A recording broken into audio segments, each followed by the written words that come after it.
Amlendu and Samir share profits and losses in the ratio of 3:2.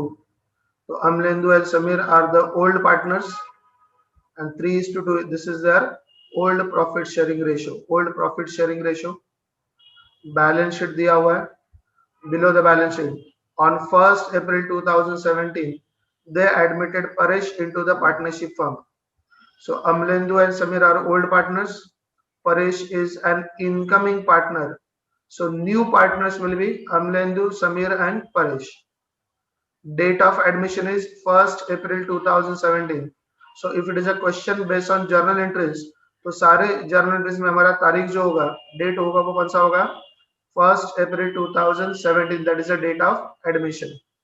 The term being that 16,000, he shall pay 16,000 as his share of goodwill. 50% of the goodwill shall be withdrawn. ये सारे adjustment. He has to bring 20,000 as his capital for 1/4 share. For the purpose of Paresh admission, it was agreed land and building to be valued at 60,000 and so on. So A, B, C, D, these are the all adjustments given. Prepare necessary ledger account. This topic we have discussed earlier. Now pass necessary journal entries. Now today we are going to discuss this part. Pass necessary journal entries. तो journal entries करने के लिए आपको basically चीज पता है कि we required 2 accounts. हमको 2 accounts की जरूरत पड़ती है. तो 2 accounts होंगे, एक डेबिट और एक क्रेडिट मिनिमम. एक से ज्यादा डेबिट एक से ज्यादा क्रेडिट हो सकता है, but minimum what we require is at least 1 account which is to be debited and 1 account which is to be credited. तो ही जर्नल एंट्री पास हो सकता है. अच्छा, जब हमने देखा था इसके लेजर अकाउंट्स, तो कौन से अकाउंट बनाए थे हमने? Profit and loss adjustment account which is otherwise called as revaluation account, partners capital account, cash at bank account मतलब bank account, goodwill account and the balance sheet. अभी आपको पता है इसमें से balance sheet is not an account. Balance sheet ये account नहीं है, स्टेटमेंट है. मतलब जब कोई एंट्री बैलेंस शीट में आती है तो उसका एंट्री नहीं होगा. Balance sheet is a statement not an account. Balance sheet एक स्टेटमेंट है, अकाउंट नहीं है. But these are the all accounts. कौन से? Profit and loss adjustment account, partners capital account, cash at bank account, goodwill account. Cash at bank account मतलब bank account, goodwill account. These are the all accounts. These are the all accounts. तो उसका entry हो सकता है. तो देखते हैं entries pass करेंगे मतलब क्या करेंगे एग्जैक्टली. तो first paragraph, Amlendu and Samir share profits and losses in the ratio of 3:2. This is only a information कि Amlendu और Samir ये old partners हैं और उनका old profit sharing ratio है 3:2. तो 3 + 2 5, that is 3/5 and 2/5. जो भी प्रॉफिट होगा उसको 5 से डिवाइड करेंगे, मल्टीप्लाई करेंगे 3 से और 2 से. तो इसका तो कोई एंट्री पोस्टिंग नहीं होगा. स्टार्ट करते हैं बैलेंस शीट से. देखो कौन सा बैलेंस कहां पर पोस्ट हो रहा है, उसका एंट्री आएगा कि नहीं आएगा. जैसे सन्ड्री क्रेडिटर्स इसको हमने कहां पर ट्रांसफर किया था? If you remember this, sundry creditors को हमने कहां पर ट्रांसफर किया है? Balance sheet liability side. कल हमने ये सॉल्व किया था पूरा. So sundry creditors balance sheet liability side में ट्रांसफर किया है, तो बैलेंस शीट में चला गया, मतलब इसका कोई एंट्री नहीं आएगा. Next is Amlendu's capital and Samir's capital. तो ये पार्टनर्स कैपिटल अकाउंट है which we have prepared. तो ये कैपिटल अकाउंट के क्रेडिट साइड में चला गया. देखो ये पार्टनर्स कैपिटल अकाउंट के क्रेडिट साइड में हमने लिखा है by balance brought down 60,000 and 40,000. अब इसका भी एंट्री नहीं आएगा. क्यों नहीं आएगा? क्योंकि एंट्री पास करने के लिए वी रिक्वायर 2 अकाउंट्स. यहाँ पर एक पार्टनर्स कैपिटल अकाउंट तो है, लेकिन दूसरा क्या है? Balance brought down. मतलब ये इसी अकाउंट का बैलेंस है. तो एक अकाउंट है हमारे पास पार्टनर्स कैपिटल अकाउंट, और दूसरा लाइन क्या है? By balance brought down. तो बैलेंस मतलब उसी अकाउंट का बैलेंस है, मतलब ये एक ही अकाउंट है. तो यहाँ पर हमारे पास 2 अलग अकाउंट नहीं है, तो इसका भी एंट्री पास नहीं होगा. नेक्स्ट आता है जनरल रिजर्व. जनरल रिजर्व का मतलब क्या है? Past undistributed profit. ये परेश एडमिट होने से पहले इनका जो अनडिस्ट्रीब्यूटेड प्रॉफिट था, रिजर्व था, वो कितना था? 20,000. तो परेश के आने के बाद ये जनरल रिजर्व हमने क्या किया? डिस्ट्रीब्यूट कर दिया पार्टनर्स में. ये जनरल रिजर्व किसको डिस्ट्रीब्यूट किया? पार्टनर्स को. लायबिलिटी साइड इसने कहां पर जाएगा? Credit side. So where we have recorded this, हमने इसको रिकॉर्ड किया पार्टनर्स कैपिटल अकाउंट के क्रेडिट साइड में. Now you have got the 2 accounts. अभी आपके पास 2 अकाउंट आ गए. एक पार्टनर्स कैपिटल अकाउंट है और दूसरा जनरल रिजर्व अकाउंट है. तो एंट्री पास करना है मतलब क्या करना है? You have to move anti clockwise direction. आपको सिर्फ एंटी क्लॉकवाइज डायरेक्शन में मूव करना है, तो ये एंटी क्लॉकवाइज डायरेक्शन में जाएंगे। मतलब कैसे होगा, आपको ये इस डायरेक्शन में घूमना है। ये रहा general reserve account debit to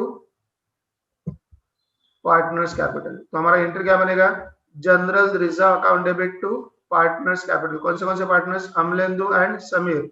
distribution कितना होगा, 12,000 एंड 8,000। यहाँ पर हम लोग एंट्री पास कर सकते हैं, यहाँ पर एंट्री पास कर सकते हैं, क्योंकि ये जो बैलेंस है इसके दो एंट्रीज आगे, दो अकाउंट्स आगे, एक पार्टनर्स कैपिटल अकाउंट और दूसरा जनरल रिजर्व अकाउंट। दूसरा कौन सा है, general reserve account. So there are two accounts which are existing, तो एक डेबिट और दूसरा क्रेडिट। तो एंट्री हमारा कैसे बनेगा, general reserve account debit to partners capital. इसका एंट्री हम लोग लिखेंगे, but first of all will discuss. तो यहाँ पर ये हो गया आपका पहला entry, general reserve account debit to partners capital account.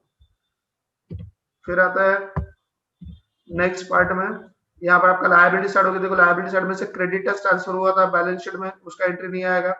Capital account transfer हुआ पार्टनर्स कैपिटल में बाय बैलेंस ब्रॉट डाउन करके, तो उसका एंट्री नहीं आएगा क्योंकि एक ही अकाउंट है, लेकिन इसका एंट्री आएगा। असेट साइड में आता है, असेट साइड में क्या क्या हुआ है देखो, cash at bank, cash at bank ये हमने कहां पर ट्रांसफर किया, कैश एट बैंक। तो cash at bank we transfer to this cash at bank debit side, cash at bank debit side में हमने ट्रांसफर किया। तो cash at bank debit side में ट्रांसफर किया। अब देखोगे यहाँ पर ये बैंक अकाउंट है और यहाँ पर लिखा है टू बैलेंस ब्रॉट डाउन, मतलब उसी अकाउंट का बैलेंस है। तो यहाँ पर भी हमारे पास दो अकाउंट नहीं है, यहाँ पर भी हमारे पास दो अकाउंट नहीं है, only one account is there bank account. इसका भी क्या नहीं होगा, एंट्री नहीं होगा। Then debtors building stock plant and machinery and furniture, debtors building stock plant and machinery and furniture, ये सारे के सारे बैलेंसेस हमने कहां पर ट्रांसफर किए, बैलेंस शीट में। अब देख सकते हो यहाँ पर debtors building stock plant and machinery furniture, ये सारे बैलेंसेस हमने कहां पर ट्रांसफर किए, balance sheet asset side. Balance sheet is not an account, तो उसका भी एंट्री नहीं आएगा। मतलब पूरे बैलेंस शीट में सिर्फ एक ही चीज का एंट्री आएगा, कौन सा वाला, जनरल रिजर्व। और वो एंट्री कैसे आएगा, तो जनरल रिजर्व हमने कहां पर ट्रांसफर किया, यहाँ पर पार्टनर्स कैपिटल अकाउंट के क्रेडिट साइड में। तो घड़ी के अपोजिट डायरेक्शन में, एंटी क्लॉकवाइज डायरेक्शन, घड़ी के अपोजिट डायरेक्शन में जाएंगे। आपको राइट टू लेफ्ट मुड़ना है, from right you to turn to the left. तो एंट्री बनेगा हमारा general reserve account debit to partners capital 12,000 and 8,000। और हमारा एंट्री के लिए डेट क्या होगा, 1 अप्रैल 2017, 1 अप्रैल 2017। तो देखते हैं हमारा पहला entry, journal entries in the books of the partnership firm, year is 2017 अप्रैल 1। यहाँ पर क्या एंट्री बनने वाला है, जनरल रिजर्व अकाउंट डेबिट,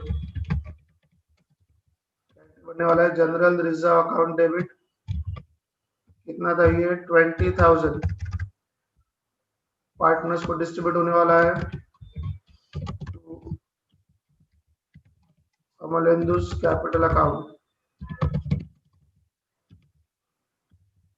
तो कितना होगा, 12,000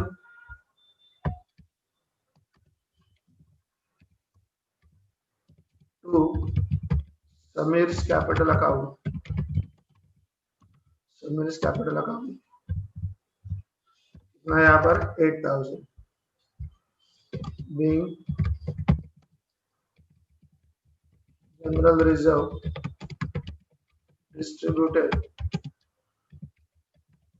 between partners in their old profit sharing ratio. So being general reserve distributed in their old profit sharing ratio, ये था आपका पहला एंट्री। और पूरे बैलेंस शीट में से सिर्फ यही एक एंट्री बनने वाला है।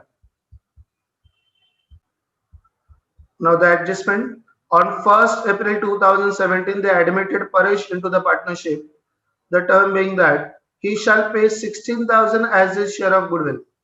तो परेश को क्या करना होगा, 16,000 गुडविल लाना होगा। और ये गुडविल किस में डिस्ट्रीब्यूट करेंगे, पार्टनर्स में, उनके ओल्ड प्रॉफिट से, सॉरी उनके सैक्रिफाइस रेशियो में।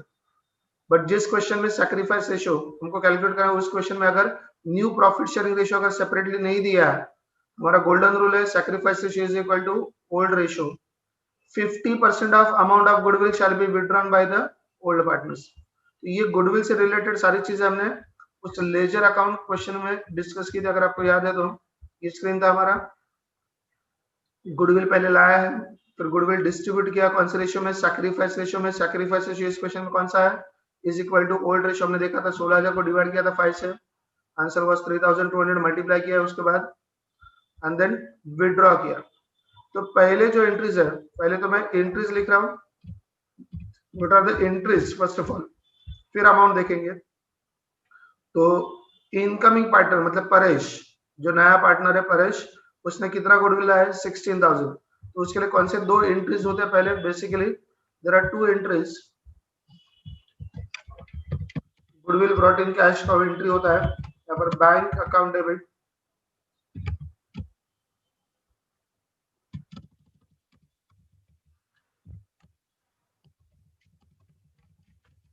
To goodwill account. ये कितना गुडविल लेकर आया है 16,000, कितना गुडविल लेकर आया है 16,000,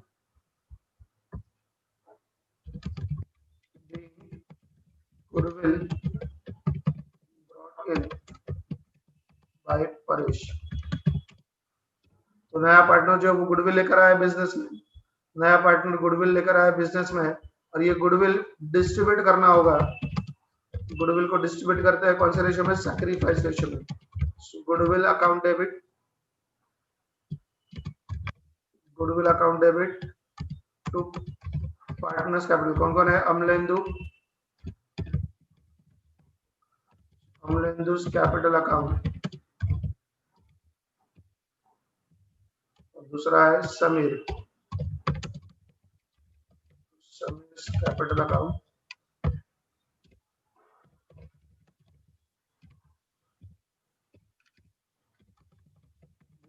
Goodwill distributed in sacrifice ratio। Goodwill को कौन सा रेशियो में डिस्ट्रीब्यूट किया, सैक्रिफाइस रेशियो में। अभी ये सैक्रिफाइस रेशियो हमने वो कैलकुलेशन किया था, देखो यहाँ पर गुडविल को डिस्ट्रीब्यूट करना है पार्टनर्स में सैक्रिफाइस रेशियो में। जिस क्वेश्चन में ओल्ड रेशियो, सॉरी जिस क्वेश्चन में न्यू रेशियो नहीं दिया होता है, in a question where new ratio, new profit sharing ratio is not given separately, तो जिस क्वेश्चन में new profit sharing ratio separately नहीं दिया होगा, उसमें हमारा गोल्डन रूल काम करेगा, sacrifice ratio is equal to old ratio. तो इस क्वेश्चन में सैक्रिफाइस रेशियो कौन सा है या फिर ओल्ड रेशियो कौन सा है, 3:2, ये ओल्ड रेशियो है, वही हमारा सैक्रिफाइस रेशियो होगा। तो 3 + 2 कितना हो गया 5। तो 16,000 को पहले 5 से डिवाइड करेंगे तो आपका आंसर आता है 3,200, फिर इसको मल्टीप्लाई करेंगे 3 से, फिर मल्टीप्लाई करेंगे 2 से, मतलब अमलेंदु के लिए होगा 16,000 में से 9,600 और समीर के लिए होगा 6,400। अमलेंदु के लिए होगा 9,600, समीर के लिए होगा 6,400। तो अमाउंट यहाँ पर 16,000 और डिस्ट्रीब्यूशन 9,600, डिस्ट्रीब्यूशन होगा 9,600 एंड 6,400, 9,600 एंड 6,400। फिर उसी एडजस्टमेंट में आगे क्या लिखा है, 50% of amount of goodwill shall be withdrawn by old partners. पुराने पार्टनर्स ने 50% गुडविल क्या किया, विड्रॉ किया। गुडविल विड्रॉ करते मतलब क्या करेंगे, कैश विड्रॉ करेंगे। तो बिजनेस में से कैश चला जाएगा, बिजनेस में से कैश चला जाएगा और वो किसको मिलेगा, पार्टनर्स को, डेबिट द रिसीवर, किसको मिलेगा, पार्टनर्स को। तो Amalendu's account debit, Amalendu's capital account debit, Sameer's capital account debit.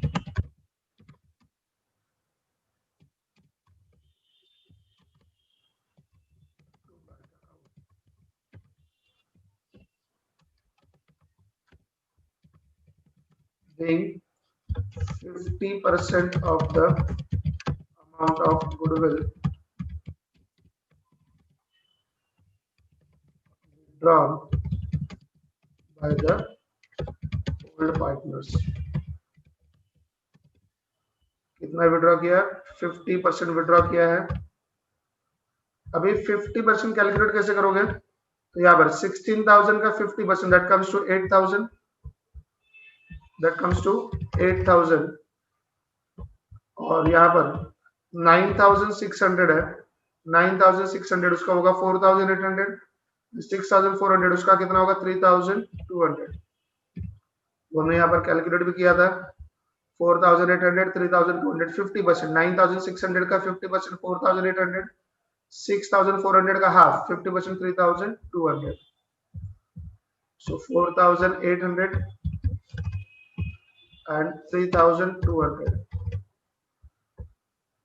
तो सिर्फ ये गुडविल का एंट्री जो है that is only a difficult part. अब उसके आगे वाले जो एंट्रीज है that will be simple adjustment. देखो उसके आगे वाले सारे एडजस्टमेंट एंट्री सिंपल हो गए। क्या होगा यहाँ पर? सेकंड एडजस्टमेंट है he shall have to bring 20,000 as his capital। Paresh को क्या करना होगा? 20,000 रुपया लेकर आना होगा एज ए कैपिटल। 20,000 रुपया लेकर आना होगा बिजनेस में। तो बिजनेस में पैसा आ रहा है, डेबिट व्हाट कम्स इन। अगर आप देखोगे कैश एट बैंक के डेबिट साइड में हमने लिखा था बिजनेस में पैसा आ रहा है, कैश एट बैंक के डेबिट साइड में लिखा था। तो घड़ी के अपोजिट डायरेक्शन में एंटी क्लॉकवाइज घूमेंगे तो हमारा एंटी क्लॉकवाइज क्या होगा? यहाँ पर bank account debit to Paresh capital, entry क्या होगा? Bank account debit to Paresh capital. आप अगर पार्टनर्स कैपिटल से भी एंट्री बनाते हो एंटी क्लॉकवाइज घड़ी के अपोजिट डायरेक्शन में, एंट्री ऐसे होगा bank account debit to partners capital, bank account debit to partners capital, that is Paresh capital. So the next entry is यहाँ पर April 1st bank account debit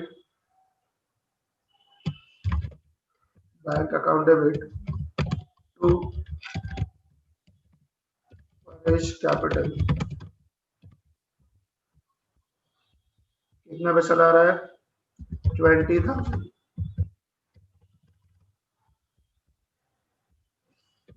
So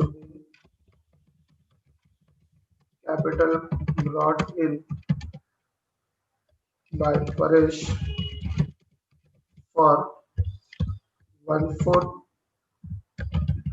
share in future profit। आपको narration में वही लिखना है जो आपके adjustment में था। क्या था एडजस्टमेंट में? लिखा था he shall have to bring 20,000, he shall have to bring 20,000 as capital for 1/4 share in future profit। वही लिखा। क्या लिखा? being capital brought in by the Paresh for 1/4 share in future profit, 1/4 share in future profit। Next third adjustment में देखो एक एक करके। For the purpose of Paresh admission it was agreed that assets would be revalued as follows. Land and building को कितना करना है? 60,000। तो हमने क्या किया था? देखो लैंड एंड बिल्डिंग जो 50,000 था उसको 60,000 करना था, मतलब 10,000 से बढ़ गया। एड एप्रिसिएशन यहाँ का एंट्री नहीं आएगा, लेकिन हमने इसका दूसरा इफेक्ट दिया था, असेट बढ़ रहा है मतलब प्रॉफिट हुआ था। तो हमने इधर लिखा था लैंड एंड बिल्डिंग को क्रेडिट साइड में क्रेडिट प्रॉफिट हुआ, credit all income and gains. यहाँ पर दो अकाउंट है हमारे पास, एक है profit and loss adjustment account और दूसरा लैंड एंड बिल्डिंग अकाउंट। दो अकाउंट आ गए तो एंटी क्लॉकवाइज डायरेक्शन में घूमेंगे। एंटी क्लॉकवाइज डायरेक्शन घड़ी के अपोजिट डायरेक्शन में अगर हम लोग यहाँ पर घूमते हैं तो हमारा एंट्री क्या होगा? Land and building account debit to profit and loss adjustment account, land and building account debit to profit and loss adjustment account. और अमाउंट कितना होगा? 10,000। अमाउंट कितना होगा? 10,000। यहाँ पर क्या एंट्री होगा हमारा? यहाँ पर April 1st land and building account debit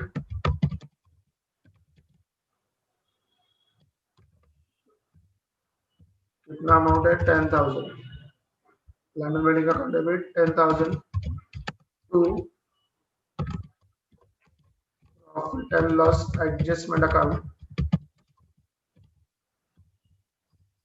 10,000 in land and building revalued at 60,000। land and building revalued at 60,000, land and building revalued at 60,000। ये था हमारा एंट्री यहाँ पर।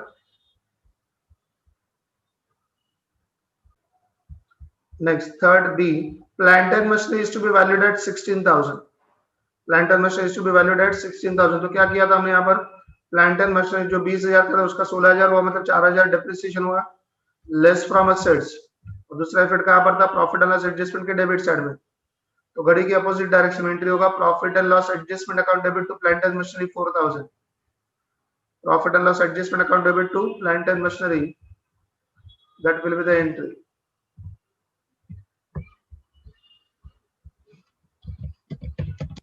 April 1st, profit and loss adjustment account debit. Profit and loss adjustment account debit 4,000 to plant and machinery account.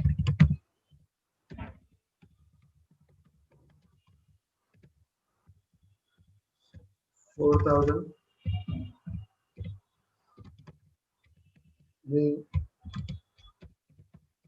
plant and machinery valued at, कितना revaluation हुआ था, what was the revaluation, revalued at 16,000, revalued at 16,000. So plant and machinery revalued at 16,000. ये था आपका second, sorry third B. Next आता है third C पर, next adjustment third C, stock valued at 20,000। Stock valued at 20,000। देखो stock के लिए क्या हुआ था, स्टॉक 16,000 था, 4,000 एप्रिसिएशन हुआ, 20,000 रिवैल्यूड हुआ, मतलब 4,000 appreciation. Add in asset and revaluation account credit side. तो इसका एंट्री क्या होगा, घड़ी के अपोजिट डायरेक्शन में, stock account debit to profit and loss adjustment, stock account debit to profit and loss adjustment account 4,000। April 1st, stock account debit 4,000 to profit and loss adjustment account 4,000। यहाँ पर narration होगा हमारा being stock revalued at, कितना किया revalued at 20,000, stock revalued at 20,000, stock revalued at 20,000। Next है यहाँ पर उसी में आगे था, फर्नीचर एंड फिक्सचर्स को कितना करना है 4,000। फर्नीचर एंड फिक्सचर्स को कितना करना है 4,000। देखो क्या हुआ था, 8,000 को 4,000 करना, मतलब 4,000 लेस हो गया, 4,000 लेस हो गया, तो less from assets and profit and loss adjustment account के कहां पर आ गया, डेबिट साइड में आ गया। इसका एंट्री क्या होगा, profit and loss adjustment account debit to furniture and fixtures 4,000। तो एंट्री क्या होगा यहाँ पर हमारा, April 1st, profit and loss adjustment account debit, profit and loss adjustment account debit 4,000 to furniture and fixtures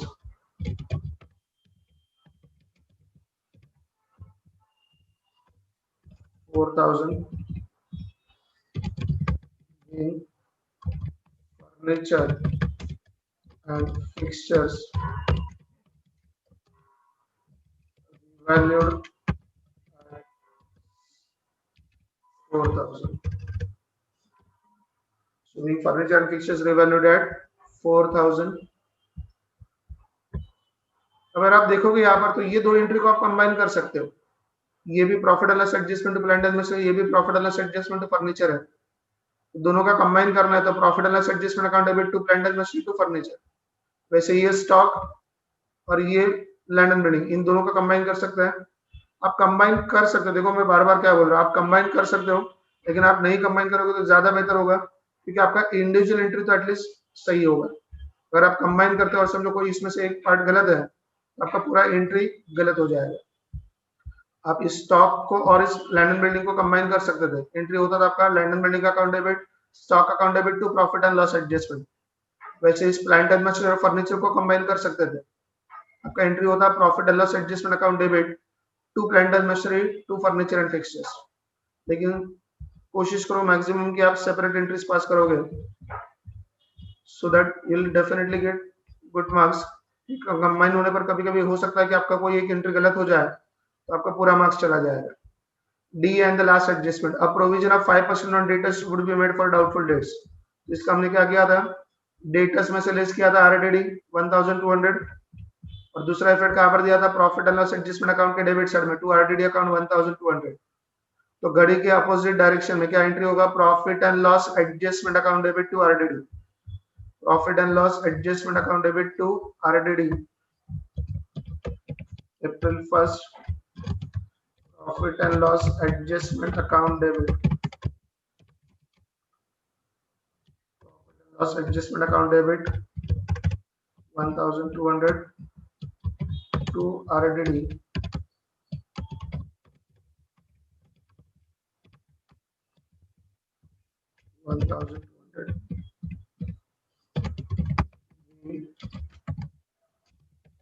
provision for doubtful debts created at the rate of 5%. Being provision for doubtful debts created at the rate of 5% on debtors, ये आपने RDD का provision किया। यहाँ पर हमारे सारे adjustments खत्म हुए। So if you see this कि हमारे सारे एडजस्टमेंट्स खत्म हुए, अभी बैलेंसिंग करेंगे। तो देखो बैलेंसिंग करने के लिए आपके पास सबसे पहला अकाउंट कौन सा है, profit and loss adjustment account. इसका क्रेडिट साइड ज्यादा था तो आपने क्रेडिट साइड का पहले टोटल किया, उसको डेबिट साइड में लिखा, उसमें से ये डेबिट साइड माइनस किया तो बैलेंस आया 4800। ये जो प्रॉफिट है that profit is transfer to capital account. तो यहाँ पर भी दो अकाउंट आगे देखो, एक है profit and loss adjustment account और दूसरा है पार्टनर्स कैपिटल अकाउंट। तो घड़ी के अपोजिट डायरेक्शन में जाओगे, घड़ी के अपोजिट डायरेक्शन में जाओगे तो यहाँ पर एंट्री क्या होगा, profit and loss adjustment account debit to Amalendu's capital to Sameer's capital. घड़ी के अपोजिट डायरेक्शन में देखो दो अकाउंट बन रहा है, एक profit and loss adjustment account, दूसरा पार्टनर्स कैपिटल अकाउंट। तो जहां पर दो अकाउंट है we can pass the entry. तो हमारा घड़ी के अपोजिट डायरेक्शन में एंट्री क्या होगा, profit and loss adjustment account debit to Amalendu's capital to Sameer's capital. यहाँ पर हमारा एंट्री होगा first profit and loss adjustment account debit, कितना प्रॉफिट था 4800, अमलेंदुस कैपिटल अकाउंट ये था 2880 to Sameers capital,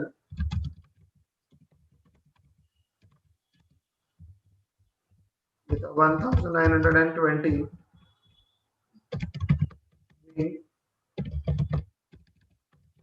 profit on revaluation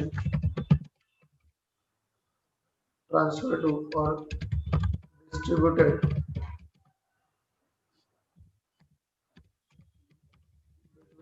old partners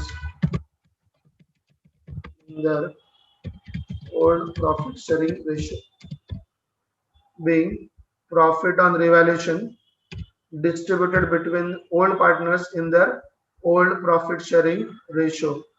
ये था आपका पहला अकाउंट क्लोज किया हमने, कौन सा वाला, profit and loss adjustment account, profit and loss adjustment account, profit and loss adjustment account. फिर उसके बाद देखो पार्टनर्स कैपिटल अकाउंट क्लोज किया, इसका क्रेडिट साइड ज्यादा था, उसमें से ये डेबिट साइड माइनस करके ये बैलेंस आ गया। लेकिन इस बैलेंस को हमने लिखा कहां पर, देखो ये बैलेंस है, ये कैपिटल अकाउंट है लेकिन ये उसी अकाउंट का बैलेंस है, मतलब इसका एंट्री नहीं आएगा क्योंकि दो अकाउंट नहीं है। और वैसे भी इस बैलेंस को हमने कहां पर ट्रांसफर किया, बैलेंस शीट में। Balance sheet is not an account, यहाँ पर कैपिटल अकाउंट है और उसी अकाउंट का बैलेंस है तो यहाँ पर एंट्री नहीं होगा। फिर कैश एट बैंक के लिए हमने क्या किया, डेबिट साइड का टोटल ज्यादा था तो डेबिट साइड को क्रेडिट साइड में लिखा, उसमें से ये दो माइनस का बैलेंस आया 40,000। ये जो बैलेंस है उसका भी एंट्री नहीं आएगा क्योंकि ये उसी अकाउंट का बैलेंस है, ये बैंक अकाउंट है, उसी अकाउंट का ये बैलेंस है. So we do not have two different accounts. Goodwill account तो टैली हो गया.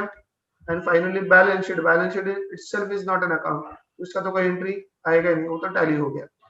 इसका मतलब हुआ कि आपके एंट्रीज खत्म हुए. फाइनली आपको क्या करना है, यहाँ पर टोटल करना है. आपको जर्नल का क्या करना है, यहाँ पर टोटल करना है.